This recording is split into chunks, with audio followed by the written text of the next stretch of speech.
Hey you guys, it's Kyle from Markham Reptiles. This is Belle, a beautiful northern white-lipped python, and today we're going to be talking all about northern white-lipped python care. So here at Markham Reptiles, we specialize in northern white-lipped pythons. There are southern white-lipped pythons as well. This video is about the northerns, even though their care is very similar, you guys.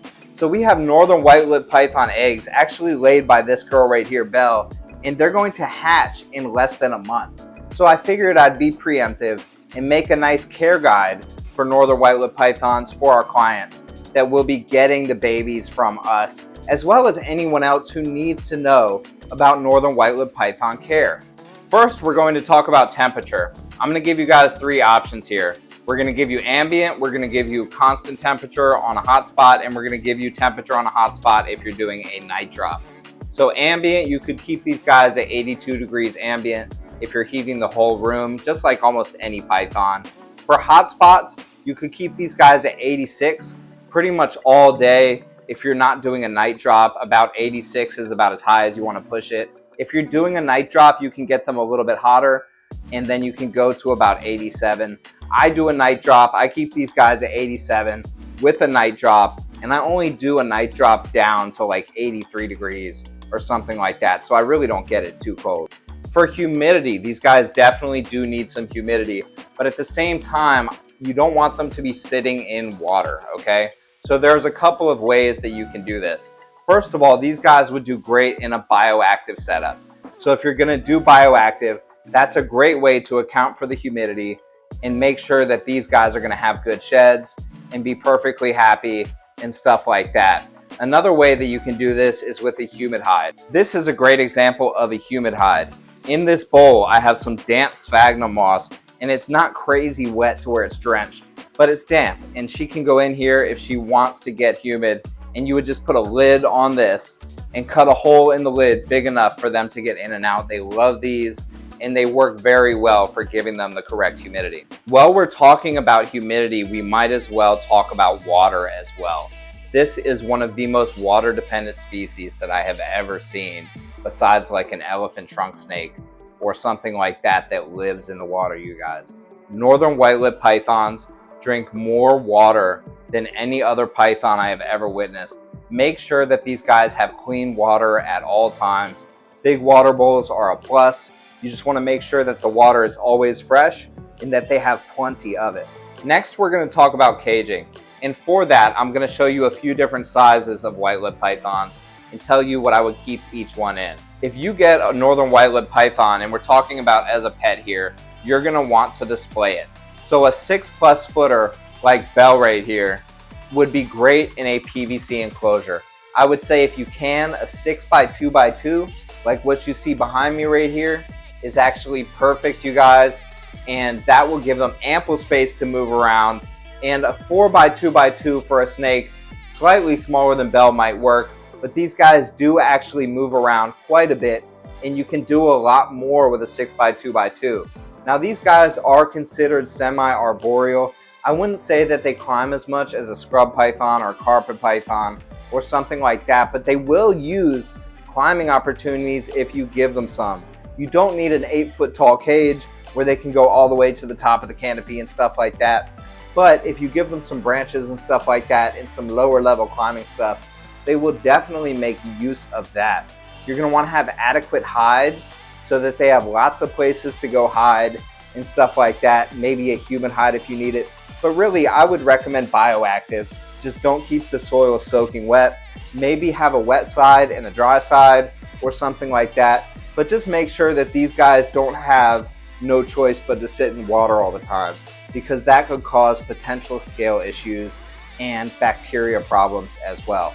Right here I have Goldie, and Goldie is actually about a year-old northern white-lipped python, and as you can see, she is not very big at all, and babies start out even smaller than this. So for an animal like this, I would say keeping them in a tub is perfectly fine. If you want to have them on display because they are beautiful animals, then you could keep them in like a cube style PVC enclosure, like what you would see people keep a gecko in, or something like that is a great idea for these animals. But as you can see, they do start off a lot smaller than you would probably think that they do.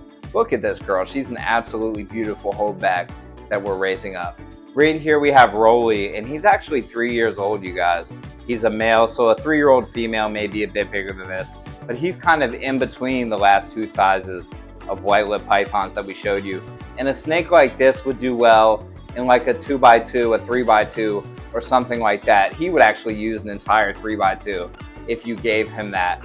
So that's like to show you that a white-lipped python, chill out, Rolly.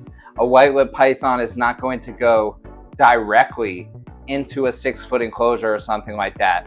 The snake would absolutely be lost in there if it was a year-old, a baby that's younger than a year-old, or even a 3-year-old male like Rolly right here. So definitely keep that in mind. It takes 4 or 5 years for these guys to get up to that size. The last thing I'll talk about with white-lipped pythons is feeding, you guys. When these guys are captive bred, they're going to slam anything you put in there. Frozen thawed quail, frozen thawed chicks, frozen thawed rats, frozen thawed mice. They do not care at all. These guys are voracious eaters, and you should not have any problem with that. You could feed them Reptiles. You could feed them whatever you want. Just make sure it's appropriate size, and they're gonna do very, very well. They have a really high metabolism when they're younger, so you can get away with feeding them a lot more when they're younger. Then when they're older, they really don't need to eat as much. We have white-lipped pythons here ranging from 1 to 13 years old. So we definitely have different ways that we feed those animals. But feeding these guys really is relatively easy. Since Rolly was acting a little bit funky, I'm gonna go ahead and keep him out here for a handling session. I actually really love this guy. But yeah, so white-lipped pythons are an absolutely wonderful pet snake. They're not the demons that everyone says they are. Even Rolly, when he's being a bit jumpy, he's a really cool snake, and I've actually spent tons of time with this guy. I got him when he was about Goldie's size, and I have kept him and raised him up since then. And I actually have quite a bit of trust in this snake. But white-lipped pythons are great pets. I would also include that all of these care tips are only important if you get a snake that's healthy in the first place.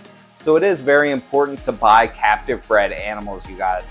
Breeders like myself may take a risk sometimes on getting a wild-caught animal so that we can establish new captive bred bloodlines. But as a pet keeper, you don't want to be buying these guys wild-caught. Yes, they may be imported here and there from Indonesia, but you don't want a wild-caught animal with parasite loads and who knows what other problems. Who knows what that animal went through in the importation process. I'm just saying, you guys, if you're going through the trouble of watching a care video, get an animal that has some hope. Get an animal that's healthy, strong, and vibrant. Get a captive bred white-lipped python like Rolly right here. But yeah, you guys, let me know what you thought of this video, and I absolutely loved making this video for you guys. I love northern white-lipped pythons. As you guys know, they are our no-go. And you guys can actually get some Markham Reptiles t-shirts if you want. I'll throw a picture of them up on the screen right here. If you guys want one of these t-shirts, just shoot us a DM on Instagram.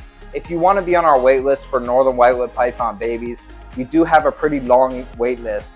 But if somebody flakes or something like that, it's possible that you could get their spot. So we are still accepting people onto our wait list.